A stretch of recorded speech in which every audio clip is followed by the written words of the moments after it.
En los anales de la historia humana, pocas transformaciones han sido tan dramáticas y trascendentales como la de un hombre que pasó de ser el enemigo más feroz del cristianismo a convertirse en su defensor más apasionado. Imagina por un momento la ironía más extraordinaria que puedas concebir. El perseguidor más implacable de una fe se convierte en su evangelizador más poderoso. El cazador se transforma en el protector. El destructor se convierte en el constructor. Esta no es una historia de ficción. Es la historia real de un hombre cuya vida cambió en un instante cegador en un polvoriento camino del Medio Oriente hace casi 2000 años. Una historia que redefiniría no solo su destino personal, sino el curso mismo del cristianismo y, por extensión, de la civilización occidental. Su nombre era Saulo de Tarso, pero el mundo lo conocería como Pablo, el apóstol de los gentiles. Para comprender la magnitud de la transformación de Pablo, debemos primero sumergirnos en el mundo que lo formó. Estamos en el siglo I después de Cristo, en una época donde el Imperio Romano dominaba el mundo conocido con puño de hierro, pero donde también las ideas y culturas se mezclaban de maneras extraordinarias. Tarso de Cilicia no era una ciudad cualquiera. Ubicada en lo que hoy conocemos como Turquía, esta metrópolis era un crisol de culturas, un punto de encuentro entre Oriente y Occidente. Era la 10ª ciudad más importante del Imperio Romano, rival de Atenas y Alejandría en términos de influencia intelectual y comercial. Las calles de Tarso bullían con comerciantes de seda provenientes de China, filósofos griegos debatiendo en las plazas públicas, soldados romanos marchando en formación perfecta, y judíos de la diáspora manteniendo vivas sus tradiciones ancestrales. Era un lugar donde se hablaban al menos 4 idiomas principales: griego, latín, arameo y hebreo. En este ambiente cosmopolita nació Saulo, aproximadamente en el año 5 después de Cristo. Su familia poseía algo extraordinariamente valioso: la ciudadanía romana. Esta no se otorgaba a la ligera. Significaba que los antepasados de Saulo habían prestado servicios distinguidos al imperio, quizás en el comercio o incluso en el servicio militar. Esta ciudadanía le otorgaría privilegios que serían cruciales en su futuro ministerio. Era también un judío de pura cepa, descendiente de la tribu de Benjamín, la misma tribu del primer rey de Israel. Su familia había logrado algo que muchos consideraban imposible: mantener su identidad judía mientras prosperaban en el mundo gentil. El joven Saulo creció en una casa donde se respiraba el fervor religioso. Sus padres eran fariseos, no del tipo que conocemos por las críticas de Jesús, sino fariseos auténticos, personas devotas que habían dedicado sus vidas a preservar la pureza de la fe judía en un mundo pagano. Ellos veían su fe no como una carga, sino como un tesoro que debía protegerse a toda costa. Desde pequeño, Saulo memorizó las escrituras hebreas. A los 5 años ya conocía los primeros 5 libros de Moisés. A los 10 podía recitar los salmos completos. A los 13, en su bar mitzvah, demostró un conocimiento de la ley que impresionó incluso a los ancianos más sabios de la sinagoga local. Pero el destino de Saulo no era quedarse en Tarso. Cuando alcanzó la edad apropiada, sus padres tomaron una decisión que cambiaría no solo su vida, sino la historia del mundo. Lo enviaron a Jerusalén para estudiar bajo el más respetado maestro de la ley de su tiempo. El viaje de Tarso a Jerusalén era una odisea de más de 500 kilómetros a través de terrenos montañosos y peligrosos. Para un joven adolescente, dejar la comodidad cosmopolita de Tarso por la intensidad religiosa de Jerusalén debió ser un choque cultural extraordinario. Jerusalén en aquellos días era una ciudad de contrastes extremos. Por un lado, estaba el magnífico templo de Herodes, una maravilla arquitectónica que competía con cualquier edificio del Imperio Romano. Sus muros de mármol blanco y oro brillaban bajo el sol del Medio Oriente, visible desde kilómetros de distancia. El templo no era solo un edificio religioso, era el corazón latiente del judaísmo mundial. Por otro lado, Jerusalén era una ciudad bajo ocupación. Los soldados romanos patrullaban sus calles, los impuestos imperiales agobiaban a los comerciantes, y la tensión política se podía cortar con un cuchillo. Los judíos vivían en un equilibrio precario entre la colaboración y la resistencia, entre mantener su identidad y sobrevivir bajo el dominio extranjero. En este ambiente llegó Saulo para estudiar bajo Gamaliel, nieto del famoso Hillel y uno de los más respetados rabinos de su tiempo. Gamaliel no era un maestro ordinario, era miembro del Sanedrín, el tribunal supremo judío, y era conocido por su sabiduría, moderación y profundo conocimiento de la ley. La escuela de Gamaliel era como una universidad antigua. Los estudiantes no solo memorizaban textos, aprendían a debatir, a analizar, a interpretar. Estudiaban no solo la Torá escrita, sino también la Torá oral. Siglos de interpretaciones, debates y aplicaciones prácticas de la ley de Moisés. Saulo se destacó inmediatamente. Su mente era como una esponja que absorbía conocimiento a una velocidad asombrosa. Podía memorizar páginas enteras de texto después de una sola lectura. Más impresionante aún, podía conectar ideas aparentemente dispares y encontrar aplicaciones prácticas de principios abstractos. Pero lo que realmente distinguía a Saulo era su pasión. No estudiaba la ley simplemente como un ejercicio intelectual. Para él, cada palabra, cada jota y cada tilde de las escrituras era sagrada. La ley no era solo conocimiento, era vida. Y cualquier cosa que amenazara esa ley era por definición una amenaza existencial. Durante sus años de estudio, Saulo desarrolló una reputación. Sus compañeros lo respetaban por su brillantez, pero también lo temían por su intensidad. No toleraba la mediocridad en asuntos de fe. Para él, la tibieza espiritual no era solo indeseable, era peligrosa. Mientras Saulo completaba su educación rabínica, algo extraordinario estaba sucediendo en Jerusalén. Una nueva secta judía estaba creciendo a una velocidad alarmante.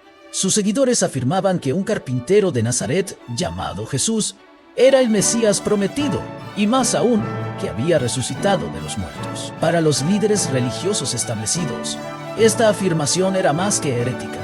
Era blasfema. El Mesías que esperaban era un rey guerrero que liberaría a Israel del yugo romano y restauraría el reino David. La idea de un Mesías crucificado era no solo absurda, sino teológicamente imposible. Después de todo, la ley claramente declaraba: maldito todo el que es colgado en un madero. Pero estos seguidores de Jesús, que se llamaban a sí mismos del camino, no solo persistían en su error, sino que lo propagaban con un fervor contagioso. Predicaban en el templo, sanaban enfermos, y cada día se les unían más personas. Más preocupante aún, muchos de los nuevos convertidos eran judíos devotos, incluso algunos sacerdotes.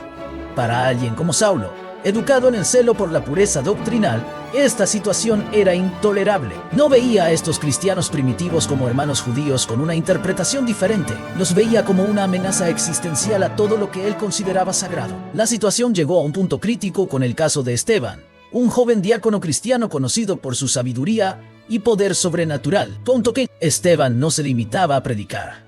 Debatía con los líderes religiosos en las sinagogas, y sus argumentos eran tan convincentes que muchos no podían refutarlos. Finalmente, Esteban fue arrestado y llevado ante el Sanedrín. Su defensa, que se convertiría en el primer tratado de teología cristiana, fue magistral. Trazó la historia de Israel desde Abraham hasta su tiempo, argumentando que Jesús era el cumplimiento de todas las promesas proféticas. Pero para los líderes religiosos, y especialmente para Saulo, las palabras de Esteban no fueron iluminación sino provocación. Cuando Esteban declaró que veía los cielos abiertos y a Jesús a la diestra de Dios, fue demasiado. El juicio se convirtió en una ejecución sumaria. La multitud arrastró a Esteban fuera de la ciudad y lo apedreó hasta la muerte. Y allí, supervisando la ejecución, guardando los mantos de los ejecutores, estaba el joven Saulo. Mientras las piedras golpeaban el cuerpo de Esteban, mientras la sangre manchaba el suelo polvoriento, Saulo no sintió remordimiento, sintió satisfacción. La justicia había sido servida, la pureza de la fe había sido protegida. Pero algo en las últimas palabras de Esteban debe haber penetrado su conciencia.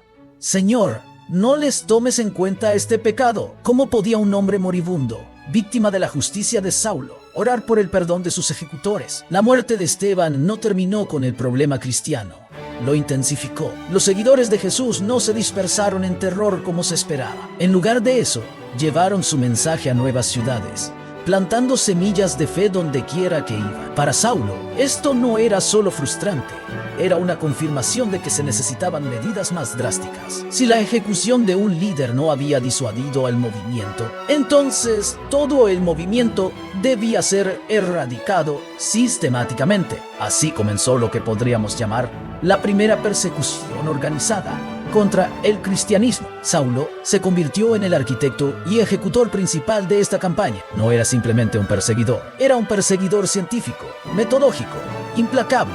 Desarrolló un sistema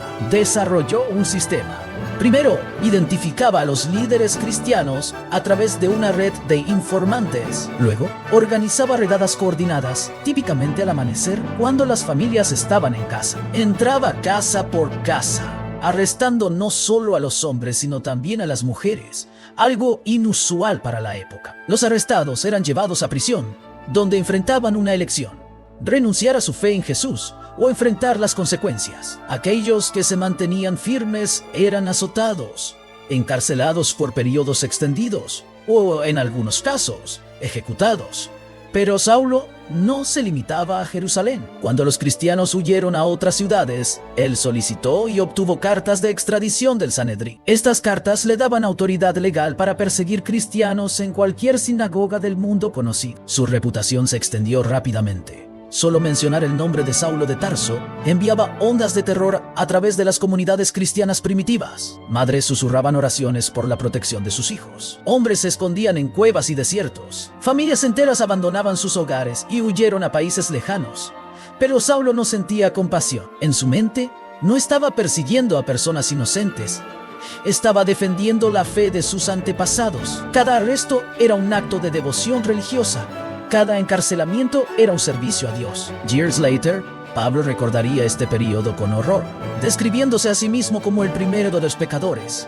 Pero en ese momento estaba completamente convencido de que estaba haciendo la obra de Dios. Damasco era el próximo objetivo lógico. Esta antigua ciudad, ubicada en lo que hoy es Siria, era un centro comercial importante y hogar de una próspera comunidad judía. Los informes indicaban que muchos cristianos habían huido allí, estableciendo una congregación creciente. Para Saulo, Damasco representaba una oportunidad de golpe decisivo. Si podía desmantelar la comunidad cristiana allí, enviaría un mensaje claro.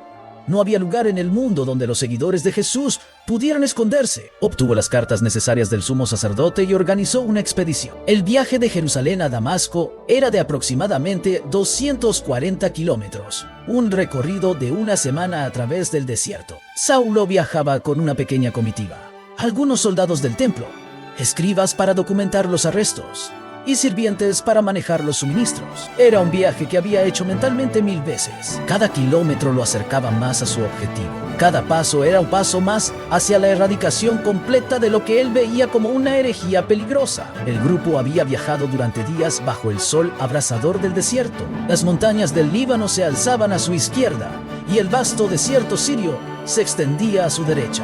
Era un paisaje de una belleza austera, donde el silencio solo era roto por el sonido de los cascos de los caballos y el susurro del viento del desierto. Estaban cerca de Damasco. La ciudad era visible en la distancia, sus muros de piedra brillando bajo el sol del mediodía. Saulo probablemente estaba planificando su estrategia. ¿Qué sinagogas visitar primero? ¿Cómo coordinar los arrestos? ¿Qué hacer con los prisioneros? Y entonces sucedió. Al mediodía, cuando el sol estaba en su cenit, una luz más brillante que el sol mismo los envolvió. No era la luz natural del día, era algo sobrenatural, algo que desafiaba toda explicación racional. La luz era tan intensa que Saulo y sus compañeros cayeron al suelo, cegados y aterrorizados. Los caballos se encabritaron. Los hombres gritaron de terror. Era como si el mismo cielo se hubiera abierto y derramado su gloria sobre ese camino polvoriento. Y entonces, de esa luz, vino una voz humana. No era una voz humana. Era una voz que parecía venir del universo mismo, llena de autoridad divina, pero también de dolor profundo. Saulo, Saulo, Saulo, ¿por qué me persigues? La voz habló en arameo, el idioma de la infancia de Saulo, añadiendo una intimidad personal a este encuentro cósmico. Era como si el universo mismo lo conociera por nombre. Temblando, cegado, Saulo logró articular una respuesta. ¿Quién eres, Señor? La respuesta cambiaría no solo su vida, sino el curso de la historia humana. Yo soy Jesús, a quien tú persigues.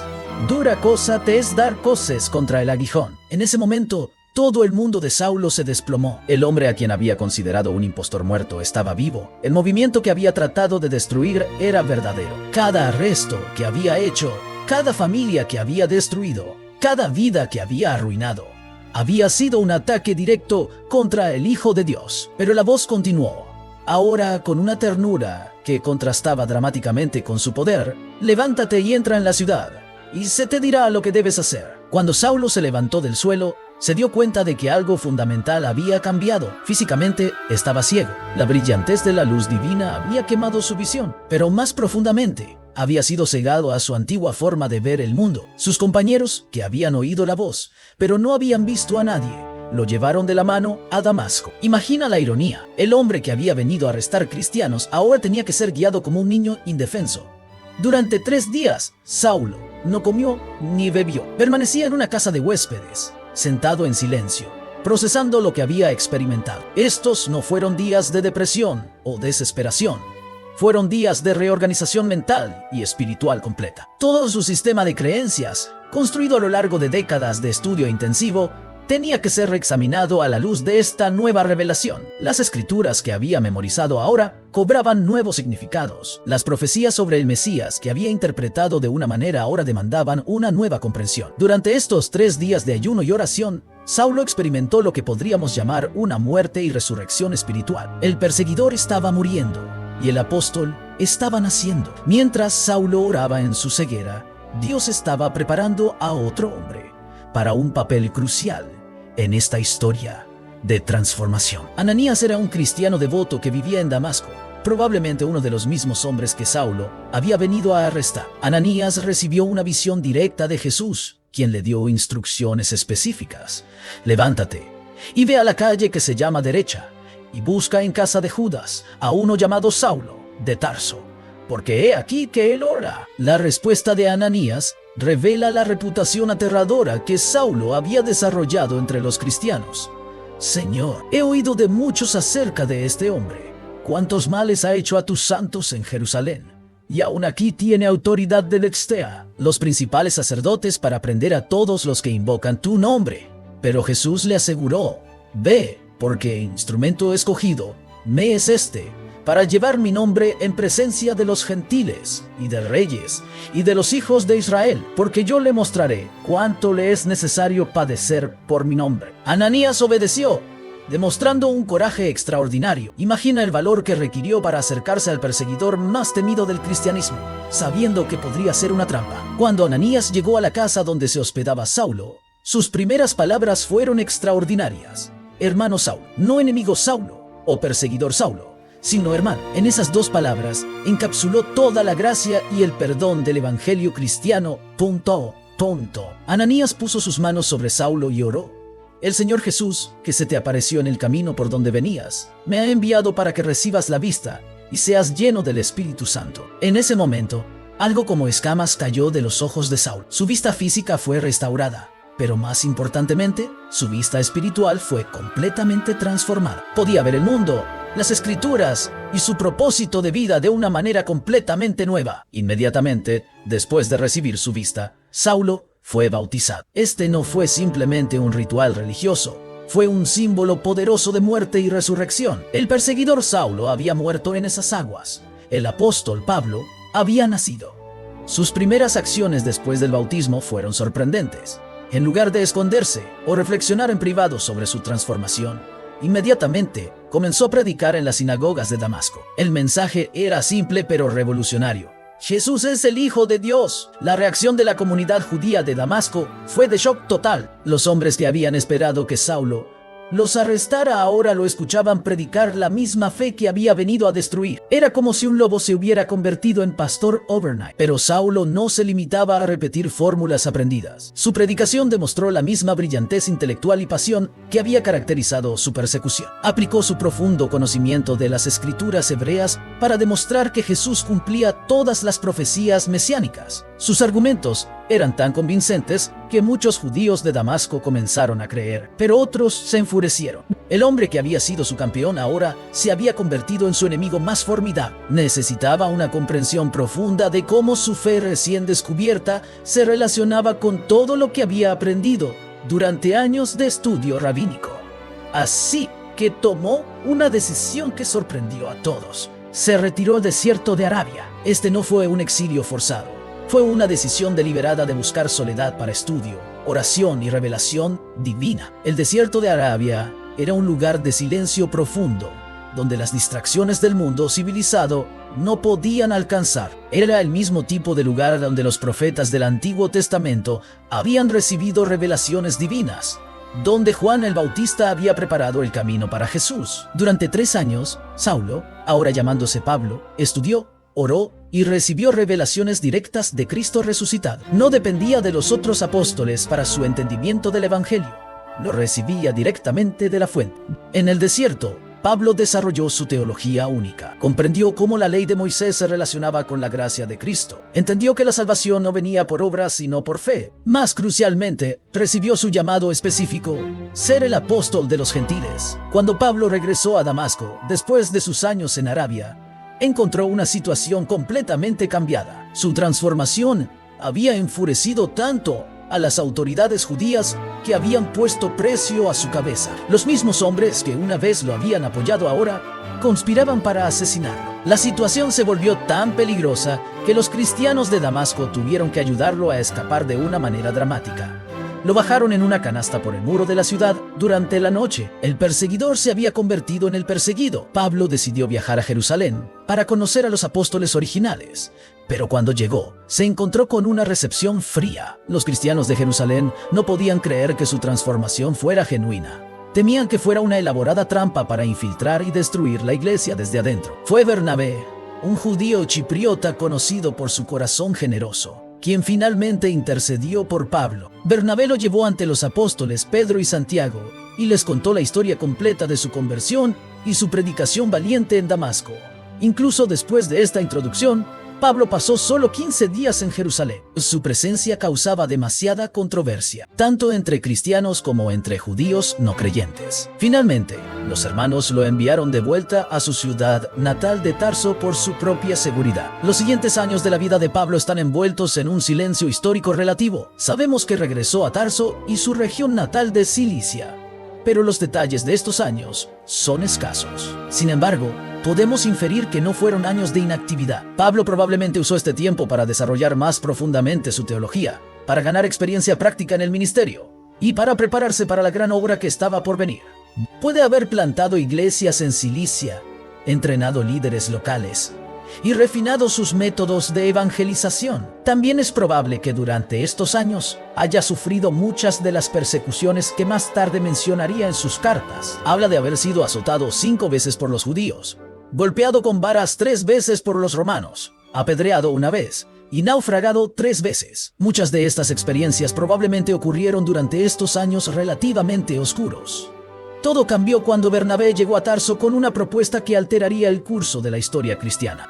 En Antioquía, la tercera ciudad más grande del Imperio Romano, había surgido algo extraordinario: una comunidad cristiana multicultural que incluía tanto judíos como gentiles. Esta comunidad necesitaba liderazgo maduro, y Bernabé creía que Pablo era exactamente lo que necesitaban. Así que viajó a Tarso para buscar a Pablo e invitarlo a unirse al ministerio en Antioquía. Antioquía era una ciudad cosmopolita, un centro de comercio y cultura donde se encontraban todas las razas y religiones del mundo conocido. Era el lugar perfecto para probar si el evangelio realmente era para todas las personas, no solo para los judíos. Pablo y Bernabé trabajaron juntos en Antioquía durante 1 año completo, enseñando y discipulando. Fue aquí donde los seguidores de Jesús fueron llamados cristianos por primera vez. El término, inicialmente, fue probablemente un apodo despectivo, pero los creyentes lo adoptaron como una insignia de honor. Durante su tiempo en Antioquía, Pablo desarrolló su filosofía misionera. Vio de primera mano cómo el evangelio podía transformar vidas sin importar el trasfondo cultural o étnico.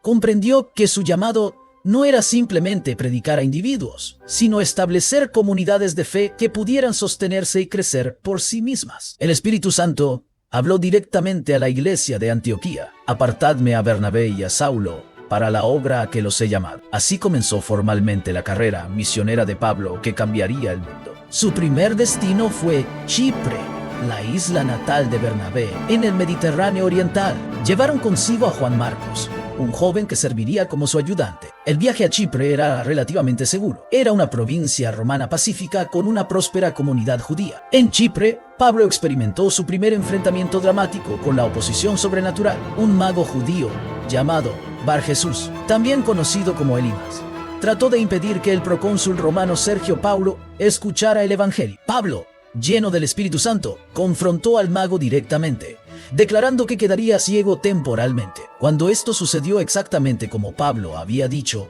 Sergio Paulo creyó, convirtiéndose en uno de los primeros funcionarios romanos de alto rango en convertirse al cristianismo. Fue durante este primer viaje que Saulo comenzó a usar consistentemente su nombre romano, Pablo. Este cambio no fue casual.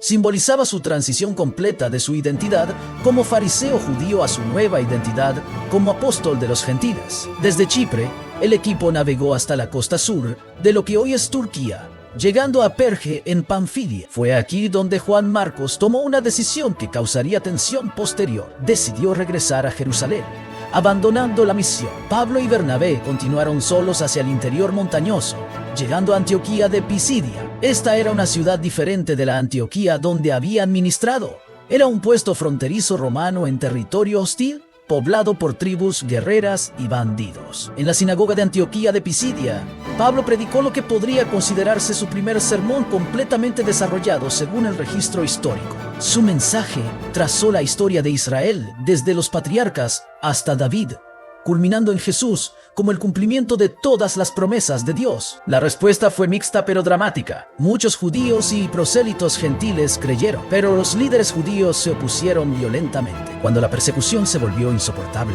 Pablo y Bernabé tomaron una decisión histórica. Se dirigieron directamente a los gentiles. Esta decisión marcó un punto de inflexión en la historia del cristianismo. Pablo declaró: era necesario que se os hablase primero a vosotros la palabra de Dios.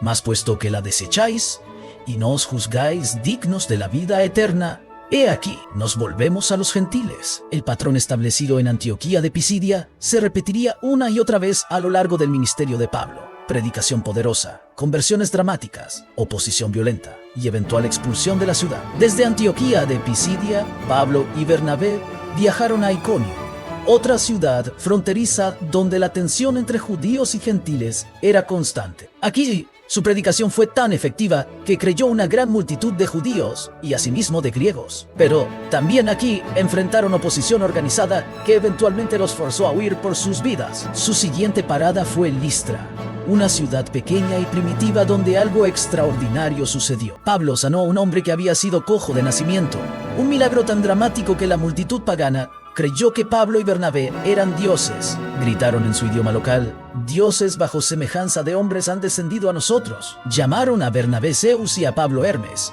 porque era el que llevaba la palabra. El sacerdote del templo de Zeus incluso trajo toros y guirnaldas para ofrecerle sacrificios. Pablo y Bernabé tuvieron que rasgar sus ropas y correr entre la multitud, gritando: varones, ¿por qué hacéis esto? Nosotros también somos hombres semejantes a vosotros. Pero la situación cambió dramáticamente cuando llegaron judíos de Antioquía e Iconio. Convencieron a la misma multitud que había querido adorar a Pablo para que lo apedrearan. Lo golpearon tan brutalmente que lo creyeron muerto y lo arrastraron fuera de la ciudad. Mientras Pablo yacía aparentemente sin vida, rodeado por un pequeño círculo de nuevos creyentes que lloraban su muerte. Algo milagroso sucedió. Pablo se levantó, se sacudió el polvo y regresó a la ciudad como si nada hubiera pasado. Su resistencia física era tan extraordinaria como su resistencia espiritual. Después de completar su primer viaje misionero, Pablo y Bernabé regresaron a Antioquía con historias increíbles de cómo Dios había abierto la puerta de la fe a los gentiles. Pero su éxito planteaba una pregunta teológica fundamental que amenazaba con dividir la iglesia primitiva. Algunos cristianos judíos, particularmente aquellos con trasfondo fariseo, argumentaban que los gentiles convertidos debían ser circuncidados y guardar la ley de Moisés para ser verdaderamente salvos. Para ellos, el cristianismo era una rama del judaísmo, no una religión completamente nueva. Esta controversia llevó al primer concilio ecuménico de la Iglesia cristiana, celebrado en Jerusalén alrededor del año 50 después de Cristo. Los participantes incluían a los apóstoles originales, los ancianos de Jerusalén y los misioneros recién llegados de Antioquía. El debate fue intenso. Algunos fariseos convertidos argumentaron apasionadamente que la circuncisión era necesaria. Pero entonces, Pedro se levantó y contó su propia experiencia con Cornelio, el centurión romano, declarando: ¿por qué tentáis a Dios poniendo sobre la cerviz de los discípulos un yugo que ni nuestros padres ni nosotros hemos podido llevar? Pablo y Bernabé entonces contaron las señales y prodigios que Dios había hecho entre los gentiles por medio de ellos. Finalmente, Santiago, el hermano de Jesús y líder de la iglesia de Jerusalén, pronunció el veredicto que definiría el futuro del cristianismo. Los gentiles no necesitaban hacerse judíos para convertirse en cristianos. Esta decisión fue monumentalmente significativa. Sin ella, el cristianismo habría permanecido como una secta judía minoritaria. Con ella, se convirtió en una religión mundial. Después del Concilio de Jerusalén, Pablo propuso a Bernabé un segundo viaje misionero para visitar las iglesias que habían plantado. Sin embargo, surgió un desacuerdo sobre Juan Marcos, quien había abandonado su primer viaje. Bernabé quería darle una segunda oportunidad. Pablo se negó rotundamente. La disputa fue tan intensa que se separaron. Bernabé tomó a Marcos y navegó hacia Chipre, mientras Pablo eligió a Silas, un profeta respetado de Jerusalén, como su nuevo compañero. Pablo y Silas viajaron por tierra a través de Siria y Cilicia, fortaleciendo las iglesias. En Listra se les unió un joven llamado Timoteo, hijo de madre judía y padre griego. Timoteo se convertiría en uno de los más cercanos colaboradores de Pablo y eventual líder de la iglesia en Éfeso. Lo que sucedió después cambió literalmente el curso de la civilización occidental. Pablo planeaba predicar en Asia, la región alrededor de Éfeso, pero el Espíritu Santo se lo impidió. Luego intentó ir a Bitinia, pero nuevamente el Espíritu no se lo permitió. Confundidos pero obedientes, llegaron a Troas, un puerto en la costa occidental de lo que hoy es Turquía. Allí, Pablo tuvo una visión que alteraría la historia. Un hombre de Macedonia, Grecia, le rogaba: pasa a Macedonia y ayúdanos. Sin dudarlo, Pablo y su equipo navegaron hacia Europa. Este fue el momento cuando el cristianismo cruzó de Asia a Europa, llevando consigo valores que eventualmente transformarían la cultura occidental. Su primera parada europea fue Filipos, una colonia romana en Macedonia. Aquí, Pablo experimentó tanto triunfos como sufrimientos extraordinarios. Convirtió a Lidia, una comerciante de púrpura que se convirtió en la primera convertida europea registrada. También exorcizó a una esclava poseída por un espíritu de adivinación, lo que enfureció a sus amos, que perdieron su fuente de ingresos. Pablo y Silas fueron arrestados, azotados severamente y encarcelados en el calabozo interior, con los pies en el cepo. Pero a medianoche, mientras oraban y cantaban himnos, un terremoto sobrenatural sacudió la prisión, abriendo todas las puertas y soltando todas las cadenas. El carcelero, creyendo que todos los prisioneros habían escapado y enfrentando la ejecución por negligencia, estaba a punto de suicidarse cuando Pablo gritó: «No te hagas ningún mal, pues todos estamos aquí». Temblando, el carcelero cayó ante Pablo y Silas preguntando: «Señores, ¿qué debo hacer para ser salvo?». La respuesta de Pablo fue simple, pero poderosa: «Cree en el Señor Jesucristo y serás salvo tú y tu casa». Esa misma noche, el carcelero y toda su familia fueron bautizados. El perseguidor se había convertido en libertador, literalmente y figurativamente. Desde Filipos, Pablo viajó a Tesalónica y Berea, plantando iglesias y enfrentando persecución. Pero fue en Atenas donde tuvo uno de sus encuentros más intelectualmente desafiantes. Atenas era el centro intelectual del mundo antiguo, hogar de Platón, Aristóteles y las escuelas filosóficas más prestigiosas del Imperio Romano. Era una ciudad llena de templos, estatuas y filósofos que pasaban su tiempo discutiendo las últimas ideas. Pablo fue invitado a hablar en el Areópago, el Consejo Supremo de Atenas, ante algunos de los intelectuales más brillantes de su tiempo. Su discurso fue una obra maestra de contextualización cultural. En lugar de comenzar con las escrituras hebreas, comenzó con la filosofía griega y la observación cultural. «Varones atenienses», comenzó, «en todo observo que sois muy religiosos, porque pasando y mirando vuestros santuarios, hallé también un altar en el cual estaba esta inscripción: al Dios no conocido». Usando esta inscripción como punto de partida, Pablo presentó el Evangelio en términos que los filósofos griegos podían entender, incluso citando a sus propios poetas. En él vivimos y nos movemos y somos. Cuando llegó al tema de la resurrección, algunos se burlaron, otros dijeron que querían escuchar más, y unos pocos creyeron, incluyendo a Dionisio el Areopagita y una mujer llamada Dámaris. Desde Atenas, Pablo viajó a Corinto, una de las ciudades más ricas y moralmente corruptas del Imperio Romano. Corinto era famosa por su comercio, sus juegos ístmicos, segundos solo a los Juegos Olímpicos, y su inmoralidad extrema. La frase «vivir como un corintio» era sinónimo de libertinaje sexual. En Corinto, Pablo conoció a Aquila y Priscila, una pareja judía que había sido expulsada de Roma por el edicto del emperador Claudio. Como Pablo, eran fabricantes de tiendas. y Pablo trabajó con ellos mientras predicaba los sábados en la sinagoga. Cuando Silas y Timoteo llegaron desde Macedonia, Pablo se dedicó completamente a la predicación. Su mensaje era directo: Jesús es el Cristo. Pero cuando los judíos se opusieron y blasfemaron, Pablo sacudió sus vestidos y declaró: vuestra sangre sea sobre vuestra propia cabeza, yo limpio. Desde ahora me iré a los gentiles. El Señor le habló a Pablo en una visión: no temas, sino habla, y no calles, porque yo estoy contigo, y ninguno pondrá sobre ti la mano para hacerte mal, porque yo tengo mucho pueblo en esta ciudad. Pablo permaneció en Corinto 1 año y 6 meses. El periodo más largo que había pasado en cualquier ciudad durante sus viajes misioneros. Estableció una iglesia fuerte que, aunque problemática, como revelarían sus cartas posteriores, se convirtió en uno de los centros más importantes del cristianismo primitivo. El tercer viaje misionero de Pablo se centró en Éfeso, la cuarta ciudad más grande del Imperio Romano y centro del culto a la diosa Artemisa, Diana. Pablo pasó más de 2 años en Éfeso, el periodo más largo de ministerio concentrado en su carrera.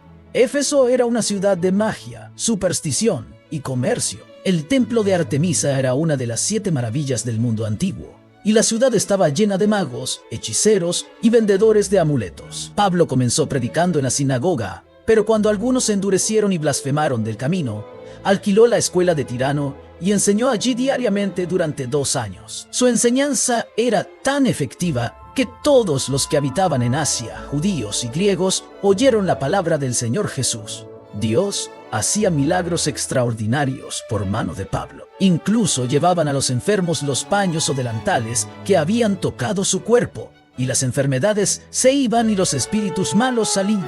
El poder del evangelio en Éfeso era tan evidente que muchos que habían practicado la magia trajeron sus libros y los quemaron públicamente. El valor de estos libros era de 50,000 piezas de plata, una fortuna en aquellos días. Pero el éxito de Pablo también creó oposición económica.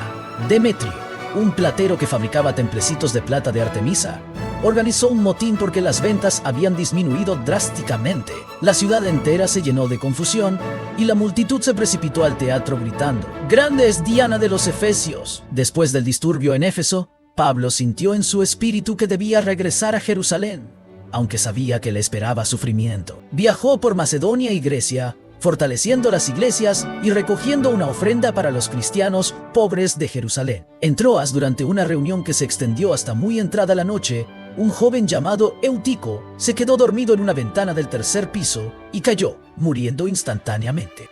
Pablo descendió, se echó sobre él y declaró: no os alarméis, pues está vivo. Eutico fue restaurado completamente, un milagro que fortaleció enormemente la fe de la iglesia. En Mileto, Pablo se reunió con los ancianos de la iglesia de Éfeso para una despedida emotiva. Les advirtió que no volverían a ver su rostro y que lobos rapaces entrarían después de su partida. Su discurso fue una mezcla de advertencia pastoral y testimonio personal. En nada tengo mi vida por preciosa para mí mismo, con tal que acabe mi carrera con gozo. A pesar de las advertencias proféticas en cada ciudad de que le esperaban prisiones y tribulaciones, Pablo continuó hacia Jerusalén. En Cesarea, el profeta Agabo tomó el cinto de Pablo, se ató los pies y las manos, y declaró: esto dice el Espíritu Santo: así atarán los judíos en Jerusalén al varón de quien es este cinto. Cuando Pablo llegó a Jerusalén, fue recibido gozosamente por los hermanos. Santiago y los ancianos le pidieron que se purificara en el templo para demostrar que no enseñaba contra la ley de Moisés. Pero mientras Pablo estaba en el templo, judíos de Asia lo reconocieron y gritaron: varones israelitas, ayudad. Este es el hombre que por todas partes enseña a todos contra el pueblo, la ley y este lugar. La multitud se amotinó, arrastrando a Pablo fuera del templo y golpeándolo brutalmente. Habríanlo matado si no hubiera llegado el tribuno romano con soldados. Pablo fue arrestado y encadenado, cumpliendo así la profecía de Agabo. Incluso como prisionero, Pablo no perdió oportunidades de predicar. Pidió permiso para hablar a la multitud que quería matarlo y les contó su testimonio completo en hebreo, desde su vida como fariseo hasta su conversión en el camino a Damasco. La multitud lo escuchó hasta que mencionó que Dios lo había enviado a los gentiles. Entonces gritaron: quita de la tierra a tal hombre, porque no conviene que viva. Cuando los soldados estaban a punto de azotarlo para interrogarlo, Pablo reveló su ciudadanía romana. lo que cambió completamente su situación legal. Como ciudadano romano, no podía ser azotado sin juicio. Los líderes judíos conspiraron para asesinar a Pablo, planeando una emboscada cuando fuera trasladado. Pero el sobrino de Pablo escuchó del complot y se lo reportó al tribuno romano. Esa noche, el tribuno organizó una escolta masiva, 200 soldados, 70 jinetes y 200 lanceros para llevar a Pablo a Cesarea bajo el amparo de la oscuridad. El perseguidor había necesitado protección romana contra sus propios compatriotas. Pablo pasó 2 años en prisión en Cesarea, haciendo su defensa ante los gobernadores Félix y Festo, y finalmente ante el rey Agripa. En cada ocasión, usó su juicio como oportunidad para predicar el evangelio. Su defensa ante Agripa fue particularmente poderosa. Contó nuevamente su historia de conversión y declaró: por lo cual, oh rey Agripa, no fui rebelde a la visión celestial. Agripa respondió: por poco me persuades a ser cristiano. Finalmente, Pablo apeló al César su derecho como ciudadano romano, lo que significaba que tendría que ser enviado a Roma para juicio. El viaje a Roma fue épico en su dramatismo. Pablo navegó como prisionero en un barco que transportaba grano, acompañado por Lucas, quien registró los eventos, y otros prisioneros. Cuando una tormenta violenta amenazó con hundir el barco, Pablo recibió una visión angelical, asegurando que él y todos los pasajeros sobrevivirían. Durante 14 días de tormenta, Pablo se convirtió en el líder natural, alentando a todos y asegurándoles que Dios cumpliría su promesa. El barco finalmente naufragó en la isla de Malta, pero todos llegaron sanos y salvos a la orilla, exactamente como Pablo había profetizado. En Malta, Pablo fue mordido por una víbora venenosa, pero no sufrió daño alguno, lo que convenció a los isleños de que era un dios. Durante su estadía de 3 meses en Malta, Pablo sanó al padre del magistrado principal y a muchos otros enfermos. Incluso como prisionero naufragado, continuaba su ministerio. Finalmente, Pablo llegó a Roma, el centro del mundo civilizado. Había soñado durante años con predicar el evangelio en la capital del imperio, aunque no había imaginado que llegaría como prisionero. En Roma, Pablo vivió bajo arresto domiciliario durante 2 años, encadenado a un soldado romano las 24 horas del día. Pero esto no lo detuvo. Su casa se convirtió en un centro de enseñanza donde recibía a todos los que venían a él. Durante este periodo, escribió lo que se conocen como las epístolas de la prisión: Efesios, Filipenses, Colosenses y Filemón. Estas cartas contienen algunas de las teologías más profundas del Nuevo Testamento. En su carta a los Filipenses, escribió desde la prisión: quiero que sepáis, hermanos, que las cosas que me han sucedido han redundado más bien para el progreso del evangelio, de tal manera que mis prisiones se han hecho patentes en Eudacia y Jaspasi, Cristo en todo el pretorio. Incluso los soldados de la guardia pretoriana, la élite militar del imperio, habían escuchado el evangelio a través de Pablo.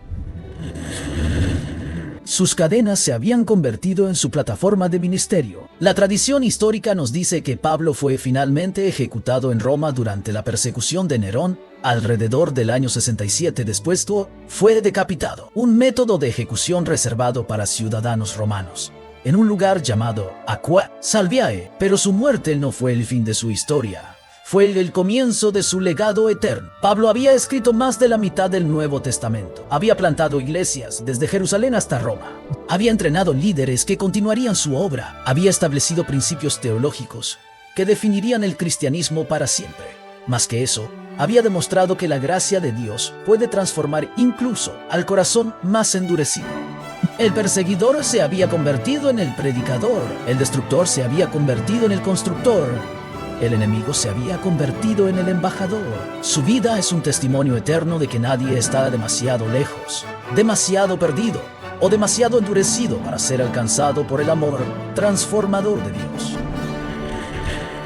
Cada palabra que escribió, cada paso que dio, cada sufrimiento que soportó, proclamaba un mensaje simple pero revolucionario. Dios puede cambiar cualquier corazón, redimir cualquier vida y usar cualquier historia para su gloria. Pablo de Tarso murió como había vivido después de su conversión, completamente entregado a la causa que una vez había tratado de destruir. Su última carta registrada, escrita a Timoteo poco antes de su ejecución, captura el espíritu de su vida extraordinaria. He peleado la buena batalla, he acabado la carrera, he guardado la fe. Por lo demás, me está guardada la corona de justicia, la cual me dará el Señor, juez justo, en aquel día, Y no solo a mí, sino también a todos los que aman su venida. El perseguidor había completado su transformación.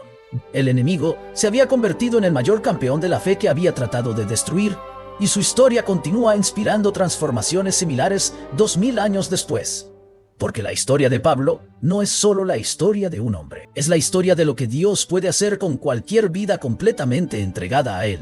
Es la demostración viviente de que no importa cuán oscuro sea tu pasado, Dios puede escribir un futuro brillante. No importa cuán lejos hayas caído, la gracia de Dios puede levantarte. No importa cuán imposible parezca tu transformación, con Dios todas las cosas son posibles. La luz que cegó a Saulo en el camino a Damasco sigue brillando hoy, buscando corazones dispuestos a ser transformados, vidas dispuestas a ser cambiadas, historias dispuestas a ser reescritas por el poder del amor divino. ¿Será la tuya la próxima historia de transformación?